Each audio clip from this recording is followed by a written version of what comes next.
Hello and welcome to Anime Review, the filler episodes. We're not sure yet, it's a working title.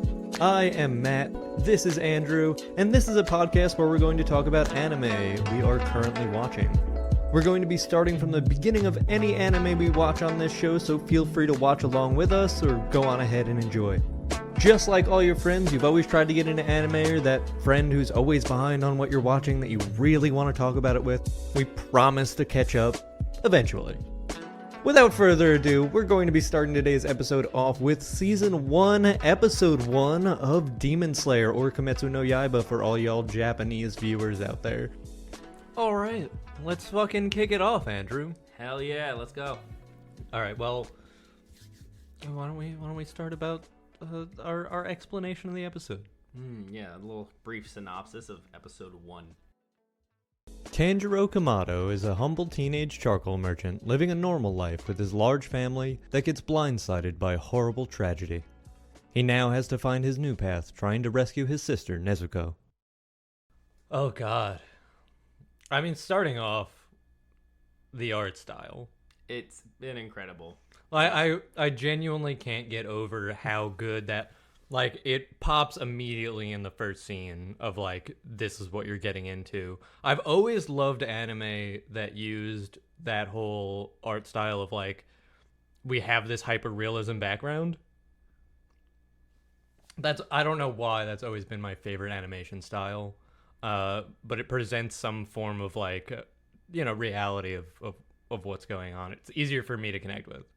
For me, I've always had this ongoing joke where the budget, you can tell just by looking at the eyes of the anime characters.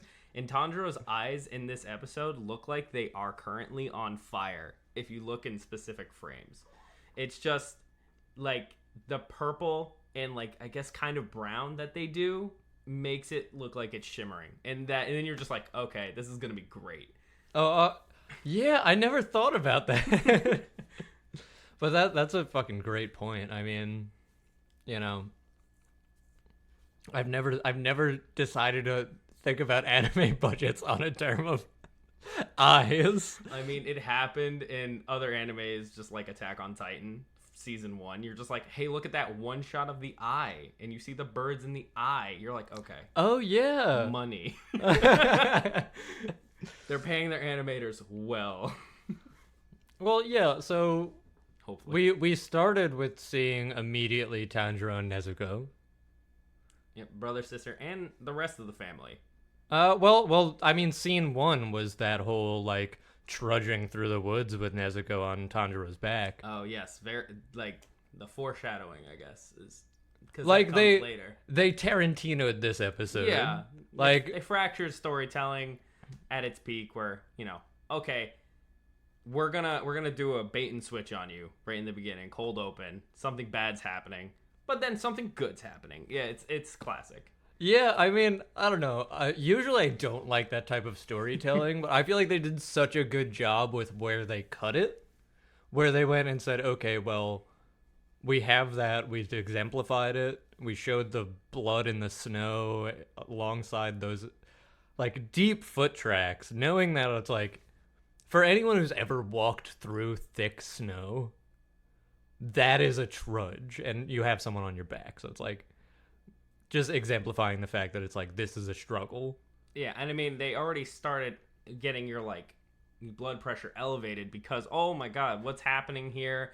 Why is he panicking and running through the snow? This is not a good situation at all. Yeah, well, I mean Nezuko's got blood on half of her face, and then we get that bait and switch, and we're like, okay, so everything's feel good now.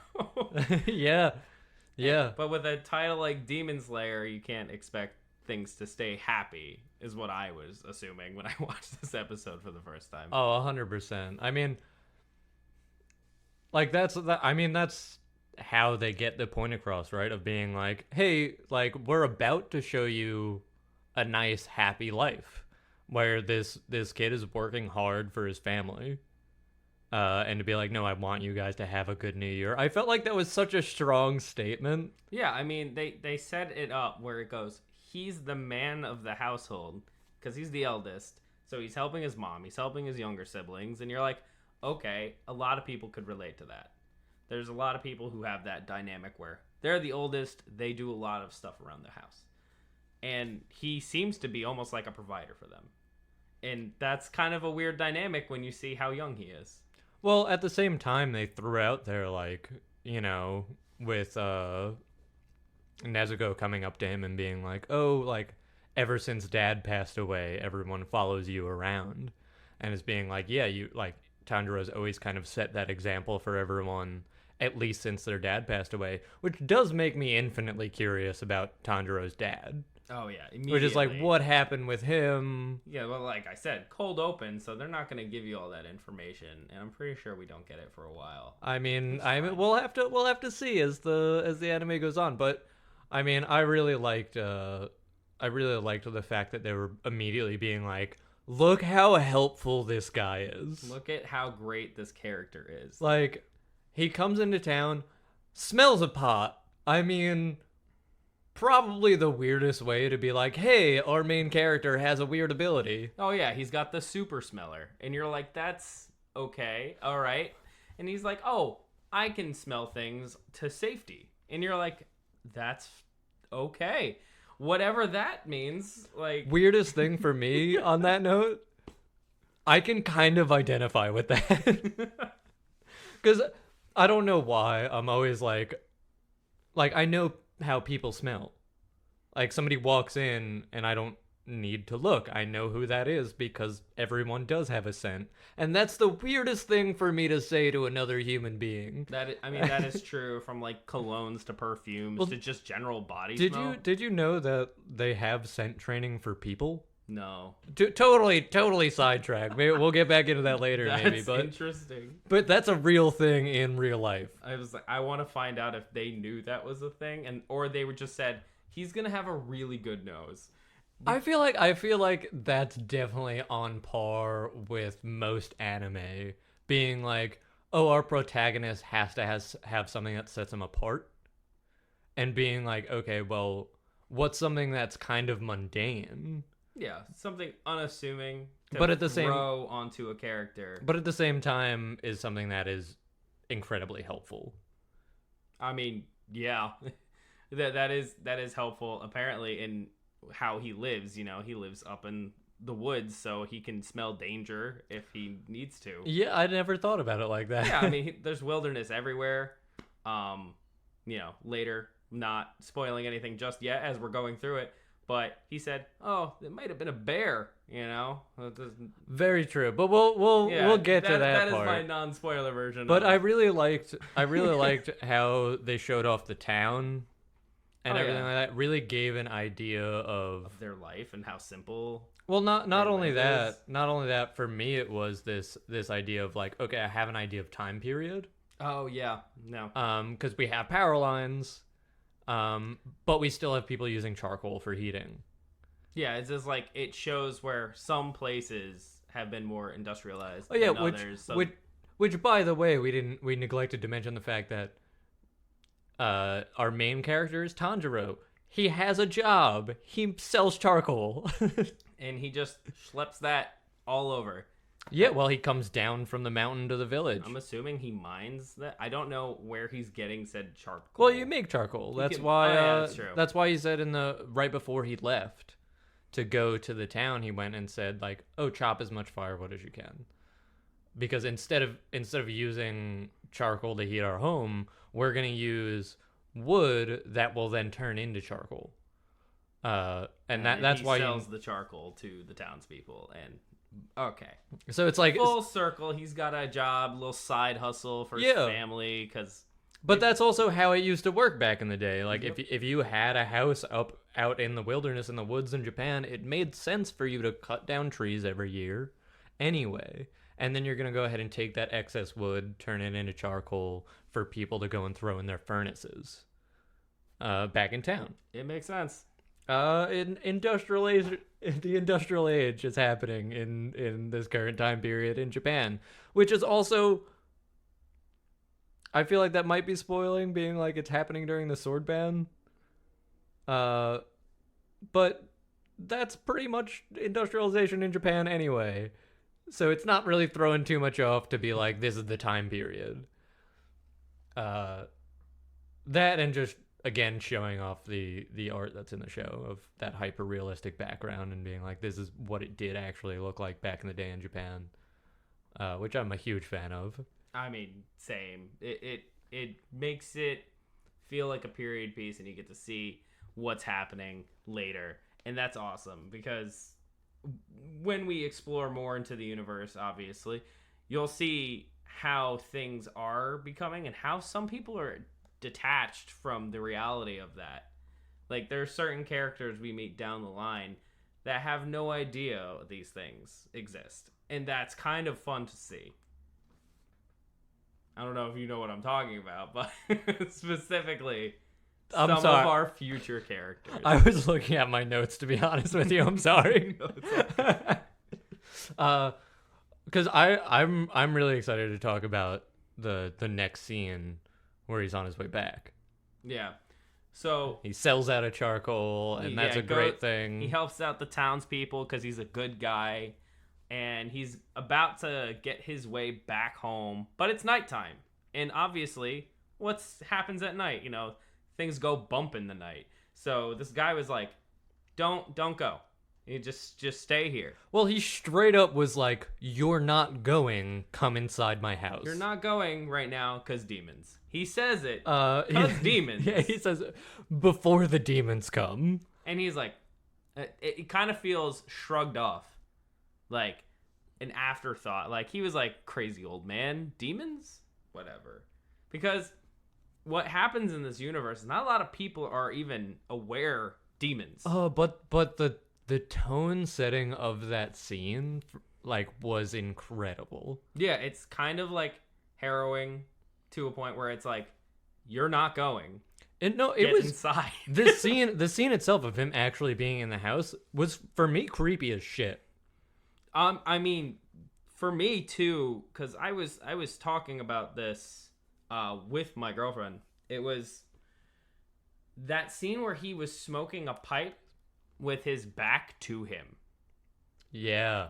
And was just like, it was so bone-chilling. The shortness of response and everything like that, it's like, that's what made it so creepy. But that background music really bringing it home, being like, Tanjiro being like, oh, well, doesn't that mean they just come in and devour everyone? Like, so they can't come inside, right? And he's like, they can.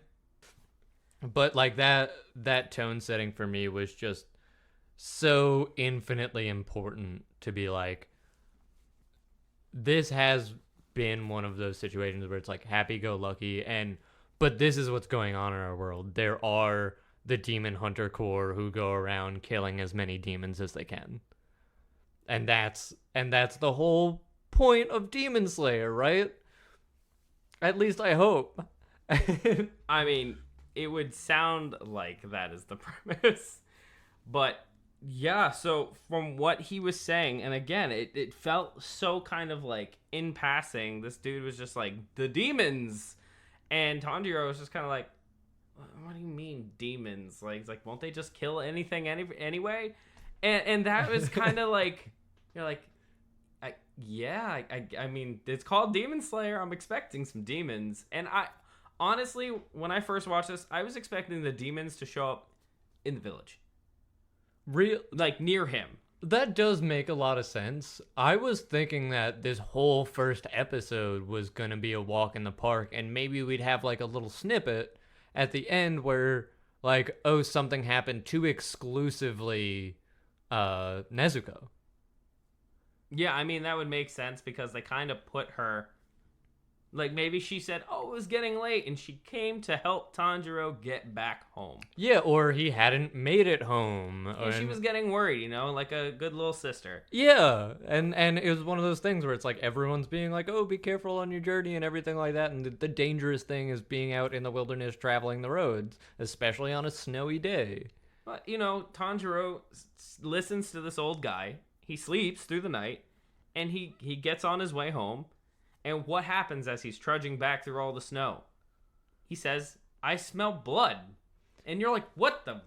Well, let's jump back for a Yeah. moment when he was first leaving and had that speech about times are good right now, and bad times are inevitable, but they always come with the smell of blood. So that was a big foreshadowing moment. Ooh, yeah, I totally forgot that spot. Where Yeah, he well, said you that.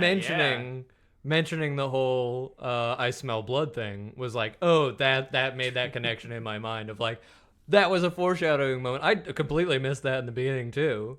Oh man, that's crazy. I totally forgot that he said that. And did he say it to him, or did he just say it That was just a out monologue. loud? He said it out loud to himself, where it was like, "Things are good."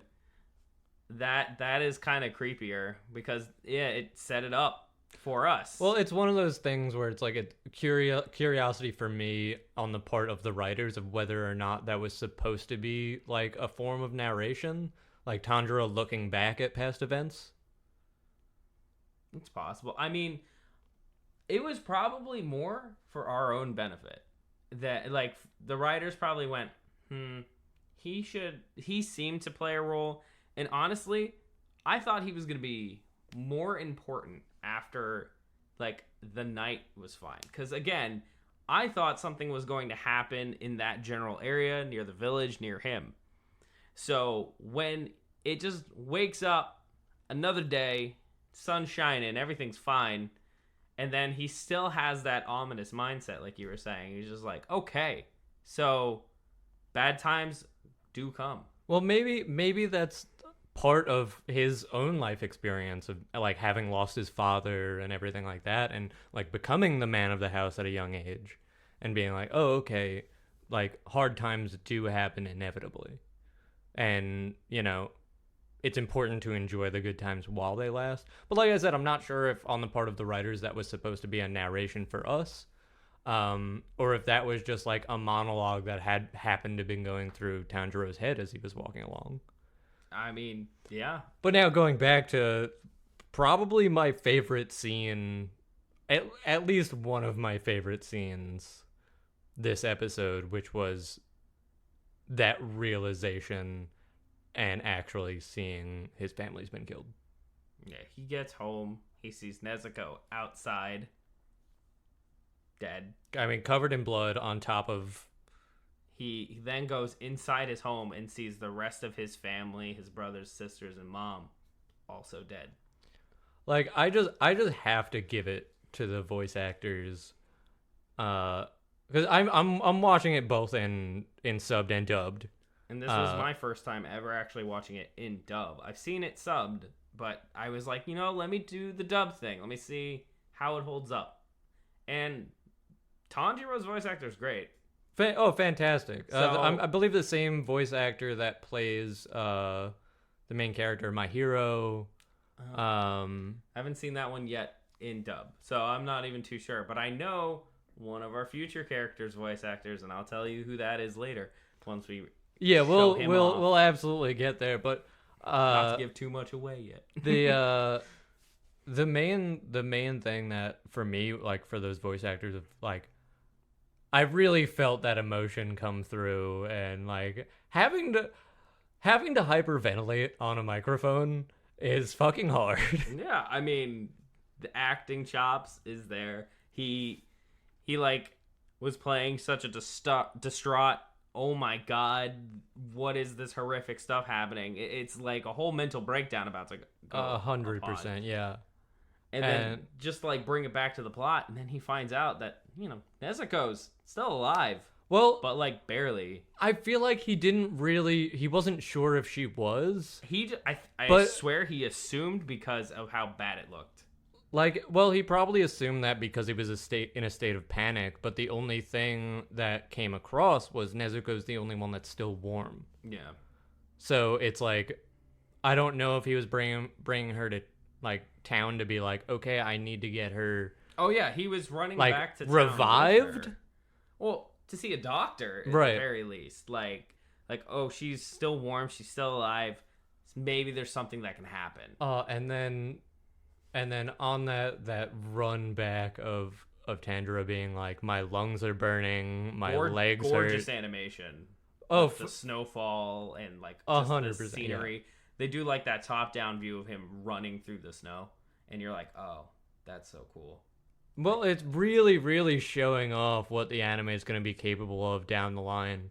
Because I feel like, well, we both know already, they're going to get a bigger budget and they're going to continue on. So, Oh, I mean, since they have what 3 seasons now, their budget has blown up. I think since day one. it wouldn't surprise me. I mean, this is episode 1. Yeah, and already the animation, the characters, the blood looks freaking awesome. Oh, yeah. It looks like real blood. I'm like, I am kind of a gore fan sometimes, especially in anime, and when they do it right, you're like, okay, that would be as much blood as that would probably have spilt out. Yeah, I mean, we gotta give it to the animators of Kimetsu no Yaiba. Yeah. Like just phenomenal artwork all the way through. I can't say a single detail for that was missed for me the whole time. But Yeah, not lacking one time, not one frame at all. but then follow it up with the scene of Nezuko now transforming on his back. Yeah, she, as they're running, Which, by the way, I'm going to throw out there, I feel like could potentially be foreshadowing because there's a demon on Tanjiro's back. Yeah. Like, but moving forward along with that, like that scene where, you know, now he falls off a cliff and says, the snow saved me, but the only reason why I fell is the snow. So it's like being like that to me is beautiful writing of saying I'm surrounded by both a blessing and a curse. Yeah. I remember that. That was kind of super profound for like this character. Just suddenly being like, this is the only reason I'm alive right now, but the only reason I fell. Yeah. Yeah. I mean, and soon enough we're going to start to see Nezuko standing, being healthy. All of a sudden, at least seemingly. yeah. I mean, hair in front of unbeknownst the. to us, she's standing there. Yeah. And poor little Tanjiro is running his heart over there. Like, you don't have to walk. I got you. Big bro's here. Yeah. And then you hear a guttural like growl as he gets near him. As he gets near her, sorry. But The heart, I see. Yeah. I see your heart coming out of your chest. I love Nezuko and I love Tanjiro, but you know he's running there like, I got you, like little sister of mine, I got you. And now before him is not his sister. He even mentions it doesn't smell like her anymore. Well, that's when she's literally on top of him. But I was just about to say she's literally standing like there, like the girl from The Grudge, like Oh, hair yeah. in front of her face. Absolutely pale as a ghost and just like, oh my god. Yeah, and then that transition to, you know, Tanjiro having to defend himself, Against his little sister, nonetheless. Oh man. putting that axe handle in her mouth to not get bit, while trying to hold her off, and being like, in that moment of being under so much pressure, and saying, what happened? Oh yeah, no, it's and at that moment, as he's fending her off, she ends up growing and getting stronger, and he's having a harder time pushing her Well, away. I feel like that's when Tanjiro realized this is now out of his hands, and when he started essentially pleading to Nezuko, telling her like, you have to hang in there, like, don't get taken over by this thing. You're not a demon. You've always been a human. You always will be one.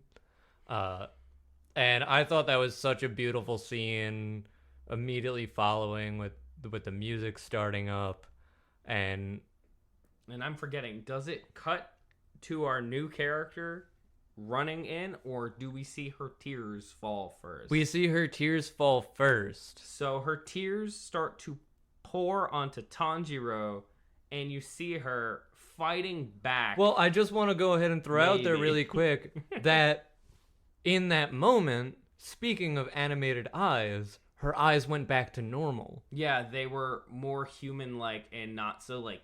Well, like, when we got the shot of them just before that, when she was holding him down and she was fighting with him, she had like cat-like slits in her eyes instead of normal pupils. And also, like, you can tell also how they do it so well with the animation in the eyes of like the murderous intent, and all of a sudden the eyes of innocence. It's like the parallel. Well, that's what I mean about so, like the whole slits in the eyes comes to trying to animate predatory instinct, because we know cats, snakes, and most predatory animals that we're aware of, especially animals in Japan who have presented historical issues.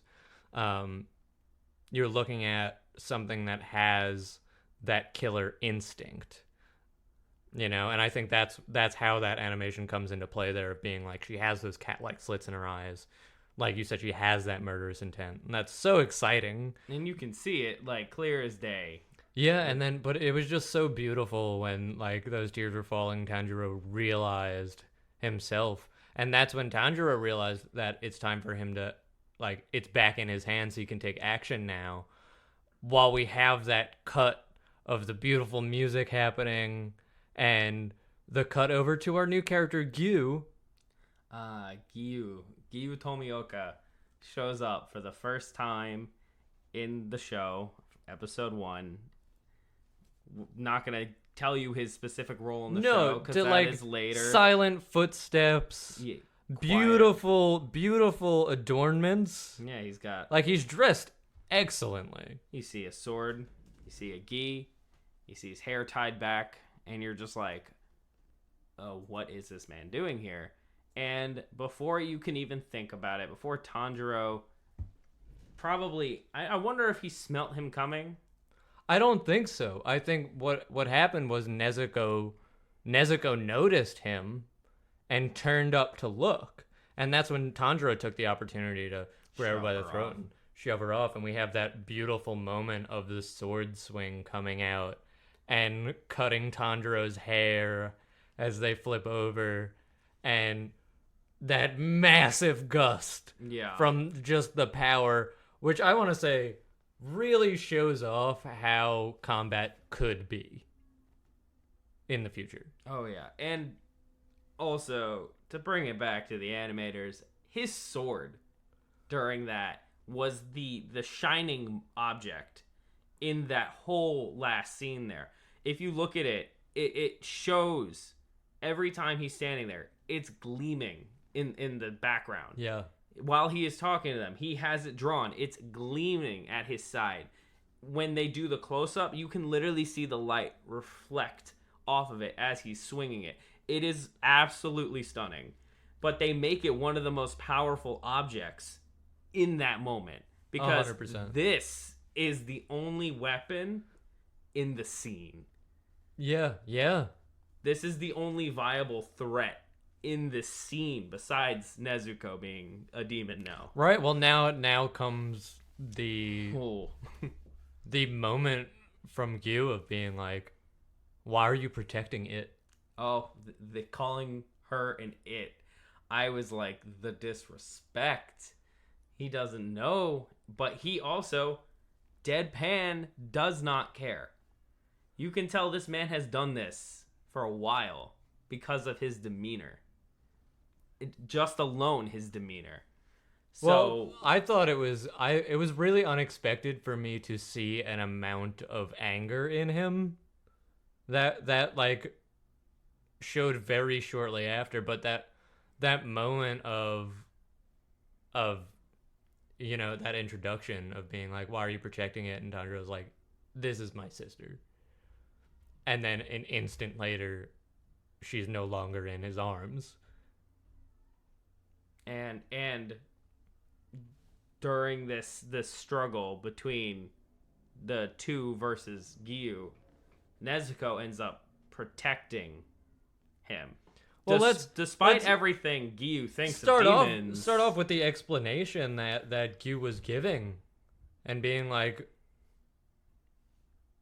we have this heartfelt moment of internal dialogue with Kyou, but before that we have this moment of him being like, this is what a demon is. It's very simple. Your sister got exposed to demon blood to her wounds, and that's how demons multiply.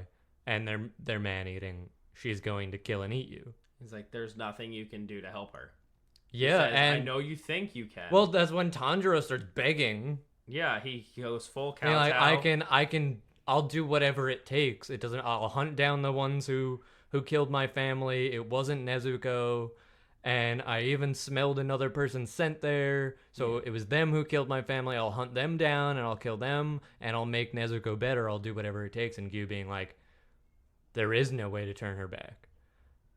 And then proceeding to yell at him and call him, a fool. And then to switch over to that internal dialogue of being like, don't cry now. Like, don't despair about it.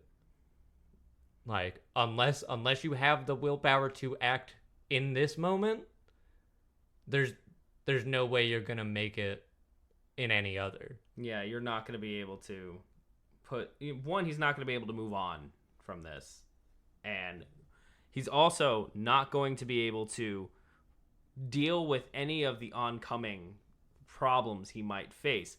So even if he somehow escapes Kyou right now with Nezuko, if his like moral like fiber, his constitution as a person gets altered, he's never ever gonna find a way that isn't gonna lead him down a darker path.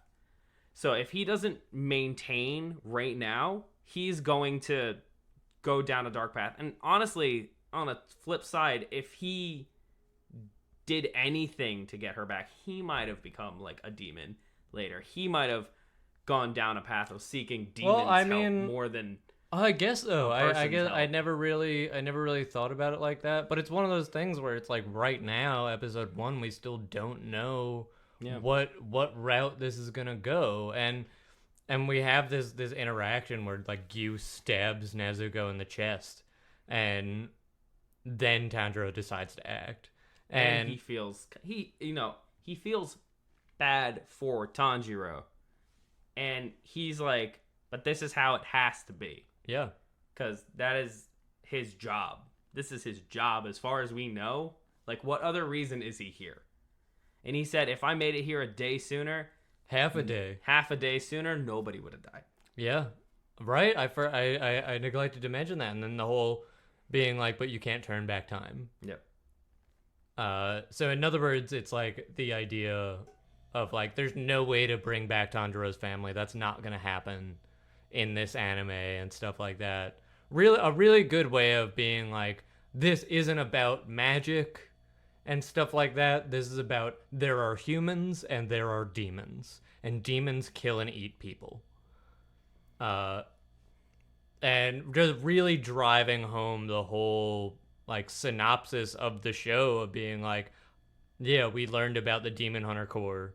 Now we see someone who has this sword with the engraving that says "Kill Demons" on it. So now we found someone from the Demon Hunter Corps, which like such an awesome moment. But then moving forward and being like, okay, now Tanjiro's gonna act, and he throws that rock so we can go for the hatchet that's on the ground. Yeah. Oh, but before that, you can tell Kyou has thought nothing of Tanjiro's abilities, his capabilities. He thinks he's so distraught that he's just going to be able to kill Nezuko. He's going to have to deal with it and see what happens. The cards are going to fall where they may. But right now, he doesn't know that Tanjiro is kind of like in this desperate fight or flight moment. And he sees Nezuko get stabbed, and as you were saying, he grabs a rock, throws it, beelines it for his hatchet, his axe. Yeah.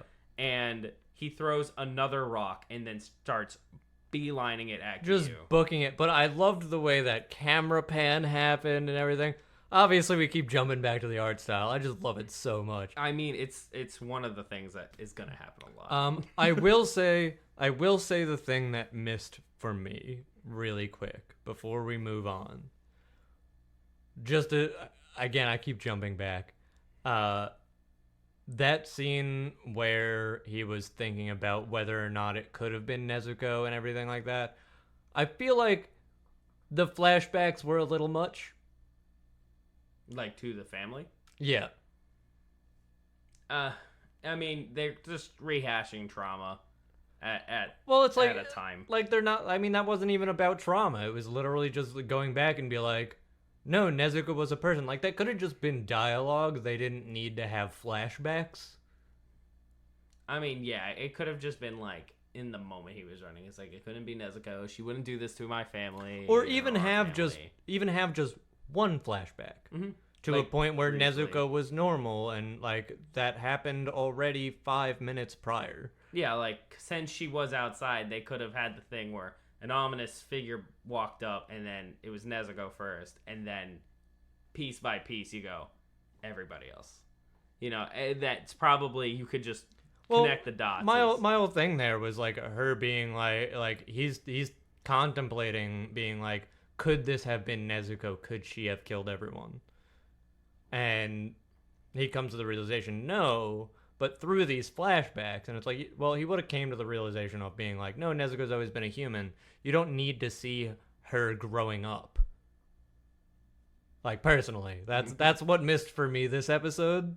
Yeah. Was just, that felt like it kind of took away a little. Yeah, but moving on. Fast forwarding again. To Tanjiro beelining it at Kyou, a man with a sword that says kill demons, a man who clearly knows how to use one of these things. Yeah. And an unassuming Tanjiro. Moves his head slightly out of the way. The rock just barely misses him. And then he gets to Kyou and he gets knocked out. Yeah, with Kyou- the hilt of the blade. Kyou, says like, oh, it's a charge based on His desperation. desperation and And feeling. then we find out that it was also a distraction. Well, Kyou goes, where's the hatchet? yeah, because if you were watching, it looked like he was holding it at his side and charging 100%. for a Hail Mary swing of sorts. Yeah. And in the second he has fallen to his knees, unconscious, you see him go, where the heck's the hatchet? Where'd it go? And then a second later, he moves his head an inch to the left or right. I'm forgetting which way. And the axe hits the tree right where his head would have been behind him. Yeah, leaving him in a state of shock for a moment and realizing like he meant to take me out after I struck him. Or I mean, you assume you strike someone with a sword, they're going to die. So I feel like that came across kind of in both versions. And he wasn't trying to kill him, he was just trying to neutralize him. Well, I mean, that was odd, because he hit him with yeah. the hilt of his sword, Yeah, he wasn't trying called him to... a fool, Yeah. and then but the axe gave that moment for Nezuko to break his grasp and kick him away. And Defended Tanjiro after. and then that's when Kyou went and had that realization that classic anime ha ha in the background while the eyes very slowly widen a little bit, like, oh, I've just made a massive realization. Oh shit, something happened here, and this is real. This is the story. But at the same time, the most emotion other than anger that we see from Kyou. Yeah. Something that it surprises was more like him. disdain, disgust, and then just like why? Just why do you care? But then followed by something that surprises him, and immediately you get the notion from this character that nothing would surprise him. And because he's telling Tanjiro how it is, he's telling us how it is. But something's just surprised him, and that's the act of Nezuko, instead of going to eat Tanjiro, jumping in front of him. And then we kind of get, after that, a little jump cut to Tanjiro waking up. Well, first it was Nezuko going for him and Kyou having that realization of Oh, he knocks her out with these like a chop. these two might be different. Well, I think the only reason why he put his sword away is because he had that realization from Nezuko defending Tanjiro, having seen him get knocked out. Yeah, she wasn't going to eat him either. And then, oh my They were god, like, "Ah." it was so sad when Tanjiro's mom was like, I'm sorry we have to leave you. Take care of Nezuko for me. And I was like, oh. And like, talk about like a plot device. You know, just talk about Nezuko effectively became a plot device Yeah. at the very end of this. Like, protect her, and you're like, well, he's asleep. We don't know what really happened here. Like, what did Giyu do after he knocked both of them out? And then when you find them, Tanjiro wakes up right next to her, and she's fine. Yeah. She's just unconscious, which was my qualm with the episode. And I'm like, can a demon be put to sleep? I don't think they need to sleep. Well, I mean, she got knocked out. Yeah. So, is unconscious asleep? It depends on who you ask, I guess. But like, Well, I guess because she All right, got all right. chopped in the neck. Let me- And then she was out. let me clarify what I mean by that. You can be unconscious and asleep. But unconscious does not mean asleep. They're not equivalent. So it's like we just learned that demons can be knocked unconscious. So there's a way to stun them and keep them out for a bit. But I was like, I don't know, and this might be specifically that she's still kind of humanish. That was totally easier to do. Maybe. And they said weakened because it took a lot of her regeneration ability Yeah, it was, that we learned she has. using a lot of her energy to heal her wounds. So And she's starving and weakened right now, which also means desperate, which is why she was crying while trying to maul Tanjiro before. Well, I guess that's like the kind of turning moment of the whole reason why Kyou feels as though they're different in the first place, right? And being like, in that moment, Nezuko was legitimately trying to fight that insatiable hunger. Yeah, she truly was, and she stopped everything and was like, I'm gonna attack this guy and just like forget about Tanjiro. This is just like not gonna attack him anymore, not going for a kill, not trying to eat or feed. It's protection. Like, I guess you could argue it was protection for herself and him. Yeah. But at the same time, it was very clearly like, no, I'm defending him. I mean, if you wanted to put it like that, she could have picked him up and ran. Oh, easily. Or just ran away herself and could have probably gotten away. But the fact that she stayed there and fought someone clearly better than herself to try and protect her little brother, or older brother? Older brother. Right. Yeah. I'm pretty sure she's the younger sister, Mm. but not, I guess, so young. Like, I'll have to listen again. because she was apparently like the pride and joy of that village or something like that. Yeah, I mean, a few people. But didn't only like one person in town mention her though, and then everyone else was like, "Oh, Tanjiro, help me!" Yeah, exactly. It was. I guess that might maybe be a little more in the manga. I thought like she was to be wed, or like people wanted to marry her, something like that. I mean, that does make sense though. Yeah, I mean, The yes. the one thing that I will go into in terms of like that next moment of him Tanjiro waking up and you being like, never let her be exposed to sunlight. Okay. And go to this place, and then just is gone. Yeah, he said, go to this place, find this guy, get trained. Yeah, well, he literally like go to find this guy at the foot of this mountain range. Don't let her be exposed to sunlight. Peace. Mm-hmm. But like, also, what was interesting is it was technically daytime, but maybe because it was overcast, she could be outside. That's exactly what was explained. Like, you said Direct sun. maybe it's because of the snow right now. Why she's all right, but never let her be exposed to sunlight, and then pretty much vanished. And that was that. Yeah, and then that sets up probably the next 2 episodes that we got. Well, I just wanted to say about that end scene, Tanjiro now burying his family with Nezuko, having gone back to the house, realizing that he doesn't have to take Nezuko to a doctor. He's got to tend to his affairs. He gives his family a burial and prays over them, and then has that one last look back, which for me was like this storytelling of Tanjiro has nothing to look back for or nothing to look back to.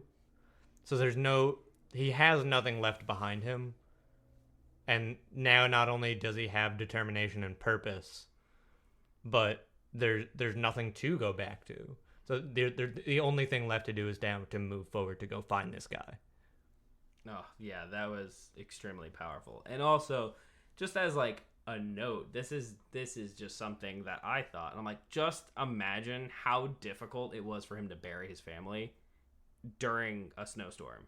That ground is going to be almost impossible to do. Oh, well, I forgot to mention, in that scene, his hands were red and beat up, like he was about to get frostbite, but also had been digging through the cold, hard earth with no tools. Yeah.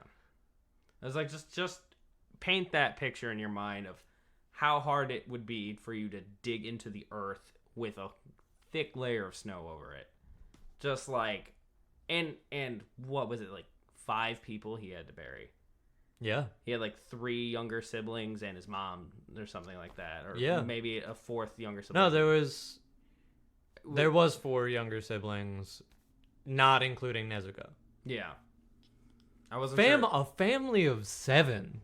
That's a lot. That's a lot. I mean, that is pretty old school though. Having a big family. Oh, 100%. Yeah. I mean, we're talking baby boomer. Well, before baby boomers, but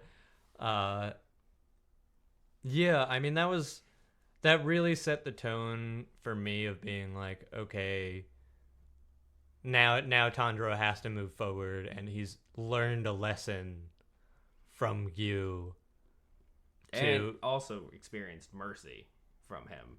Right, but we weren't expected to get. No, I think it was more, at least for me, and that was more about that, like, he's learned a lesson to actually move forward and to not get stuck in a moment or beg for help or anything like that, but to take action. Yeah, don't get paralyzed in a situation like that, and to keep moving and keep like we'll see it as the show goes on, but that is a very constant theme here. Absolutely, but it's also a wonderful life lesson. Oh yeah, anime with the life lessons, right? I mean, coming in hot. Well, it's one of those things where it's like we have this person who's going through an incredibly hard time, and it's important for someone while they're going through a hard time to take action, because if they don't, he's not going to get anywhere. And same thing for anyone in real life. If you're going through a hard time, well, you gotta take action. And that's just a beautiful, like, I really love the writing of this anime so far. Just really, like, driving home so many points in one episode. I mean, yeah, here we are talking about just one episode for as long as we have. Yeah, I think it's been like 45, 49 minutes, something like that. It's so easy to do it. And then, we're still not done. And exactly, but, that's kind of the conclusion we leave off on episode 1. The sad look away of a life he's no longer going to have. And now he has to move on to the next chapter. Yeah. And that next episode and the next few episodes I know are wild. Well, I'm looking more and more forward to each and every one. Me too. I mean, like, talk about like a setup. Like we said, it starts with a cold open and it ends with, like, I guess a little glimmer of hope.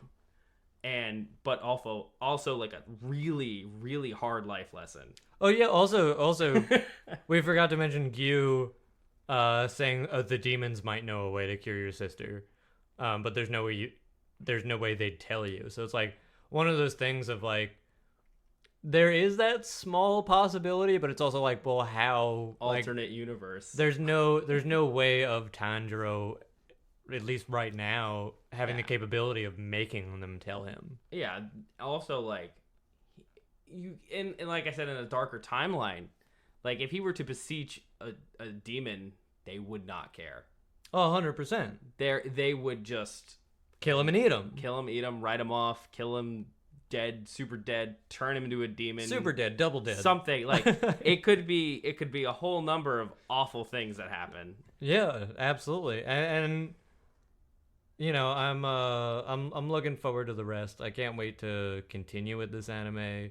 What's your pick for MVP?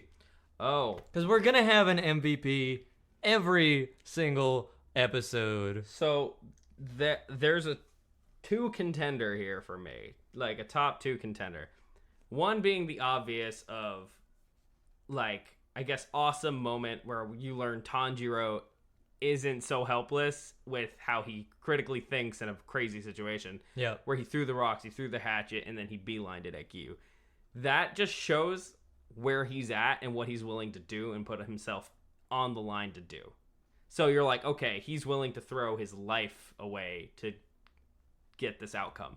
Is that your favorite scene? That's like a favorite scene, but also like crazy MVP moment where that also kind of flips the switch. I feel like for Kyou being like, he has something. So you're putting Tanjiro as the MVP for this episode. Yeah. Then. Or that one guy that said, Tanjiro, do not go home and stay here tonight. Old man Saburo. Old man. Yeah. Absolutely.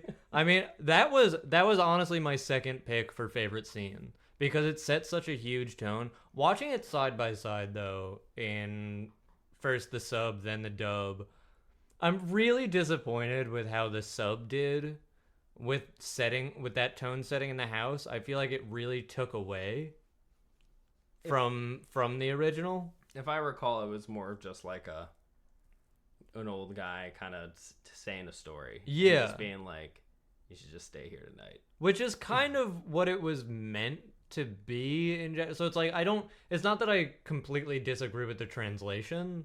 It's just how it came across. Like, it carried much different weight for me. And it wasn't because, like, I was watching the episode again, because the episode's great. Like, I'd watch the episode again in Japanese, and I feel like that scene would still have the same effect on me. Versus watching it in English, it felt very, very much like hey, we've known each other for a long time. Here's a conversation. It was still kind of creepy with the like short responses and stuff like that. I don't know why. Like, maybe I can't put my specific finger on it, but I just felt like it took away from the scene. There was one specific translation that I didn't agree with, but I don't remember what it was in this moment. And there we go. We got sirens. Yeah, sirens. That's okay. They're gone. But yeah, no. So it's a hard pick between the two. So my MVP for this episode, the axe. The axe. More specifically, possibly just the axe handle. Because that was the thing that went in. Oh, by the way, the look of Nezuko when she had a bamboo thing in her mouth that we didn't mention. Yeah. Like, you put a piece of bamboo in her teeth so that she can't bite. Little chomp guard, yeah. Yeah. Like, hilarious. Like, the oldest form of muzzle. I mean, And you put it on a person. top 10 moves. 100%.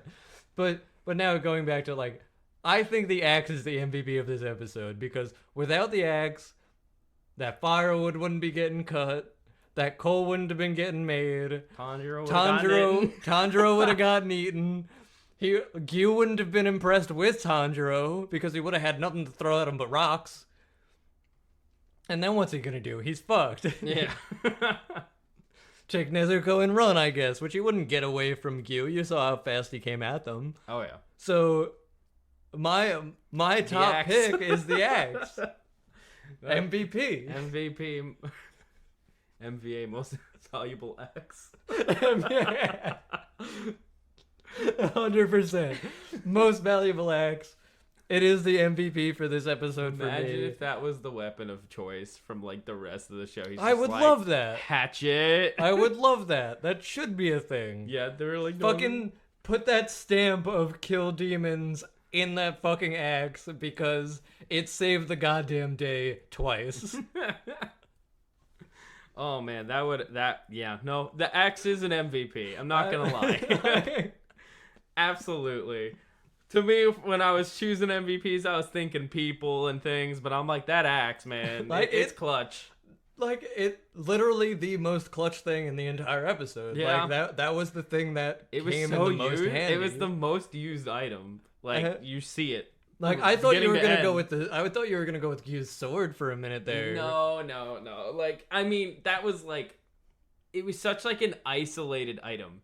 That's true. Like, Yeah. in the moment, like I was saying, like you couldn't help but get your eye caught by that. It was an eye catch. It was designed to be that. 100%. Yeah. Oh, it was just a gorgeous episode. Episode 1, 10 out of 10. 100%. I mean, let's really quick before we wrap things up. I liked the scene in English, the dub of them, like Tanjiro and them running through the woods. Tanjiro carrying Nezuko. I liked that scene better in English. I don't know why. Maybe it's something to do with like the voice acting and some stuff doesn't come across quite the same for me. Especially like learning a bunch of Japanese and being like that translation adds up for what they're putting across. Because I know a lot, like most things in Japanese are specific. What's the word I'm looking for? Based on the events that are happening. Oh. You know what I mean? Yeah. So I think a lot of the stuff that comes across in the English translation is just easier to understand. But at the same time, a lot of that is skewed because, you know, you got to match mouth movements and everything like that. Yeah, it's like it's a whole nother ball game when you're doing dub and sub, and like also you have to think about your audiences, your Western audiences, because they're like, how is this going to translate better for them? Right. Well, that's what I was saying about the sword, the Gyu saying in the sub. Like if you read the translation, it says like, oh, he charged at me, he intended to take me down after I struck him. And in the dub, Gyu says, oh, he intended to take me down after I killed him. Which is why I said the whole, like, oh, yeah, well, like, one makes the assumption if they're struck by a sword, they're gonna die. Yeah, I mean, he charged in there knowing that there was that potential outcome. Easy. 100%, but that's what I mean Yeah. in terms of, like, some stuff does get skewed between translation. Because they can't just straight read the, like, translation that they put over it. Yeah, you know what I mean? That they write out. Yeah, it wouldn't work. Unfortunately, because Yeah. I feel like that would make a lot of anime that falls really short in that. Like I'm sure an anime we will get to watching, Jujutsu Kaisen. Oh yeah, that's gonna be a time. They got a bad dub, but we'll get into that when we get to it. Yeah, I was like, I've heard some of it. So some far- characters are cool. So far for me, Oh, I forgot to mention, the voice actor for Kyou is Johnny Young Bosch, and he plays Lelouch Lamperouge from Code Geass. okay. So that's how my brain like clicked in there and said, "Hey, Code Geass, a show I have yet to watch. oh my god, no." Well, maybe one of our older animes to watch. Maybe we'll do that for a filler episode. Absolutely, yeah. For the filler episode, maybe working title. Maybe. I was thinking every other week, you know, we're gonna do something different. This way we can have 2 episodes to go over every anime, or every episode rather, which I know sounds weird coming out of my mouth. So bear with me. I will get a better explanation. Yeah. That being said, I think we should wrap this episode. Yeah, I think we've said all that can be said about one episode. I mean, just overall, I'm really excited to keep getting into this anime. Demon Slayer, Kimetsu no Yaiba, I think is a fantastic show. Overall, I mean, you go from the writing to the animation to, anything you could put your finger on. They do great with their foreshadowing. They like all things in episode 1. Yeah, and character introductions are always kind of exciting and fun in the show. I mean, that's what it seems like, at least, but we'll see what happens as the show goes on. Thank you, everyone, so much for listening to the anime review, the filler episodes. One of our names will eventually get down and fully put across to you. So our next episode is a filler episode where we'll talk about random stuff, always a little bit about anime. Hope to have you along with us. Until then, you enjoy watching.